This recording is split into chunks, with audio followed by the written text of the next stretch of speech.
O plenário do Supremo Tribunal Federal rejeitou por maioria a nomeação de um novo relator e de outros recursos comuns apresentados pelos condenados na ação penal 470.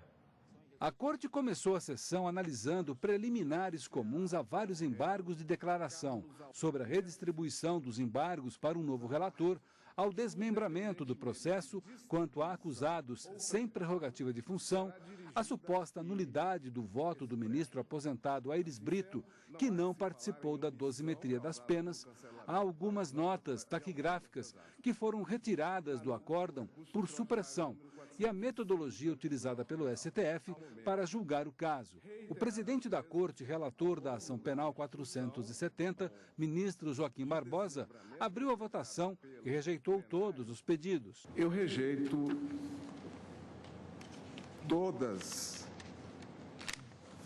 todas estas questões por mim enunciadas. O voto do ministro relator foi seguido pelos demais ministros, com exceção do ministro Marco Aurélio na questão das notas taquigráficas e quanto à competência do STF para julgar a ação.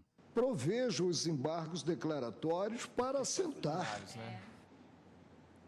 a incompetência da Corte para o julgamento dos cidadãos, até aqui simples acusados, porque a culpa não está selada, que não têm a prerrogativa de serem julgados pelo Supremo. O primeiro recurso analisado individualmente foi o de Carlos Alberto Quaglia. Durante o julgamento da ação penal 470, a Defensoria Pública provou o cerceamento de defesa e conseguiu que o processo dele fosse enviado à primeira instância de Santa Catarina. Ele é acusado pelo Ministério Público de formação de quadrilha e lavagem de dinheiro. Como os supostos copartícipes do crime de formação de quadrilha foram absolvidos, a defesa do acusado queria que fosse retirada essa acusação contra Carlos Quaglia. Os ministros não reconheceram o embargo de declaração, mas concederam habeas corpus de ofício para absolver o acusado do crime de formação de quadrilha. Com isso, o juiz de primeiro grau vai julgar o acusado somente pelo crime de lavagem de dinheiro. O plenário, acompanhando o voto do excelentíssimo senhor ministro revisor Ricardo Lewandowski, absolveu os co-réus deste denunciado, entendendo pela atipicidade. De modo que eu penso que esta decisão vincula as instâncias inferiores, de forma tal que esse processo não pode nem deve continuar na instância inferior. De modo que eu, negando igualmente provimento aos embargos de declaração, concedo, no entanto, habeas corpus de ofício para o trancamento da ação penal em primeiro grau. O segundo recurso analisado individualmente foi o de Emerson Palmieri, ex-presidente da Embratur. Ele pedia a redução da multa de R$ 247 mil pelos crimes de corrupção ativa e lavagem de dinheiro. Os embargos foram rejeitados a ele e também ao ex-tesoureiro do PL, Jacinto Lamas, condenado por corrupção passiva e lavagem de dinheiro. A defesa alega que não havia provas contra ele. Está claro no acórdão que a inexigibilidade de conduta diversa somente se verifica em situações análogas à coação moral irresistível, ao estado de necessidade ou a outras excludentes semelhantes previstas em lei, o que, evidentemente, não era o caso do embargante Jacinto Lamas. Ficou evidente a ausência de qualquer situação de excepcionalidade que autorizasse a Corte a afastar a culpabilidade do embargante pela prática do delito de lavagem de dinheiro. O quarto a ter embargos avaliados e rejeitados por unanimidade pela Corte foi o ex-deputado federal Valdemar Costa Neto. Ele alegava que houve omissão no julgamento e o último recurso julgado na sessão dessa quarta-feira foi o de José Rodrigues Borba, condenado por corrupção passiva. A defesa afirmava que houve contradições na dosimetria da pena dele, mas o pedido também foi rejeitado pela Corte. E esse julgamento será retomado hoje, por isso a gente recebe aqui no estúdio a consultora jurídica da TV Justiça, a doutora Gisele Reis. Doutora, boa tarde, obrigado pela participação. Vamos falar um pouquinho de ontem, nesse primeiro dia do julgamento. Qual foi o entendimento da maioria dos ministros para negar os embargos? Boa tarde, Fred. Boa tarde a todos que nos assistem e nos acompanham. Bom, os embargos de declaração, de modo geral, eles foram negados porque os ministros não vislumbraram os vícios apontados pelas defesas no que diz respeito ao acórdão que foi proferido no julgamento da ação penal 470. Quando se apresenta esses embargos de declaração, eles servem exatamente para suprir alguma omissão, alguma obscuridade, contradição, ambiguidade que eventualmente esteja presente no acórdão. Em relação a esses 5 embargos que foram julgados pelos ministros, eles entenderam que esses vícios não estavam presentes e que, por esta razão, esses embargos mereciam ser rejeitados. Foram 5 embargos negados, entre eles o do empresário Carlos Alberto Quaglia. E nesse embargo negado, os ministros concederam um habeas corpus de ofício. Como que funciona? Bom, os ministros entenderam que não havia ali, na verdade, elementos que justificassem a concessão, a procedência dos embargos de declaração. Nesse ponto, 2 ministros acabaram entendendo de maneira diversa, mas em relação ao habeas corpus que foi concedido de ofício, foi até uma questão levantada pelo ministro Barroso, inicialmente por ele e depois acompanhada pelos demais ministros. Eles entenderam o seguinte: como houve uma absolvição em relação aos corréus que estavam sendo acusados pelo crime de formação de quadrilha, não poderia esse acusado, lá na instância de primeiro grau, ser julgado por este crime, porque não estaria mais configurado o crime de formação de quadrilha. Para a configuração desse crime, de acordo com o Código Penal, são necessárias no mínimo 4 pessoas que se reúnam para a prática de crimes de forma habitual.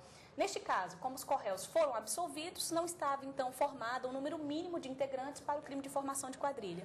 Em razão disso, os ministros absolveram o Carlos Alberto Quaglia em relação a esse ilícito penal. Então, lá na primeira instância, ele só vai responder por lavagem de dinheiro.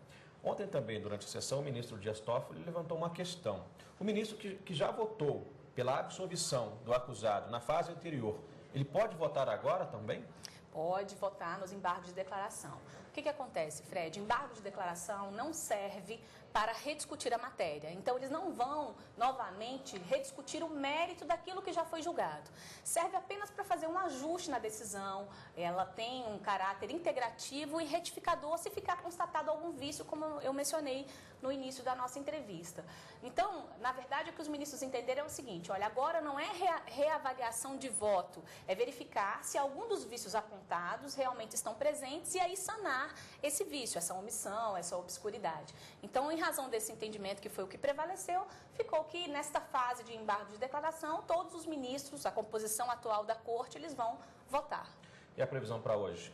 A previsão para hoje é que continuem os embargos, o julgamento dos embargos de declaração. Os individuais, né? De forma individualizada. Então, agora, o ministro Joaquim Barbosa, na sessão de ontem, chegou a mencionar alguns prováveis de serem chamados hoje, como, por exemplo, o embargo de declaração apresentado por Romeu Queiroz, por Roberto Jefferson, por Simone Vasconcelos e também pelo Carlos Alberto Rodrigues. Tá certo, doutora Gisele. Ontem, os ministros do Supremo Tribunal Federal também homenagearam o Procurador-Geral da República. Ele participou dessa sessão e está se aposentando do cargo. Vamos ver como foi. Os ministros destacaram o trabalho de Roberto Gurgel à frente da Procuradoria-Geral da República. Ele deixa o cargo hoje, depois de um mandato de 4 anos à frente da PGR. O presidente do Supremo, Joaquim Barbosa, destacou a atuação de Roberto Gurgel na defesa da independência e da autonomia funcionais do Ministério Público Federal. Disse que ele sempre exerceu suas funções com sobriedade, retidão e espírito público. Para o decano Celso de Mello, é justo que se reconheça a atuação independente, qualificada e serena de Roberto Gurgel, que atuou com dignidade, talento e grande competência. Também renderam homenagens os ministros Ricardo Lewandowski, Rosa Weber e Luiz Roberto Barroso. Representando os advogados, Marcelo Leonardo ressaltou o caráter atencioso, educado e afável da atuação do Procurador-Geral da República. Emocionado, Roberto Gurgel disse que teve o grande privilégio de acompanhar os trabalhos do STF. 8 anos especialmente ricos em momentos marcantes para o direito brasileiro, para a história brasileira. Quando o Supremo Tribunal Federal, quando Vossas Excelências em variados temas.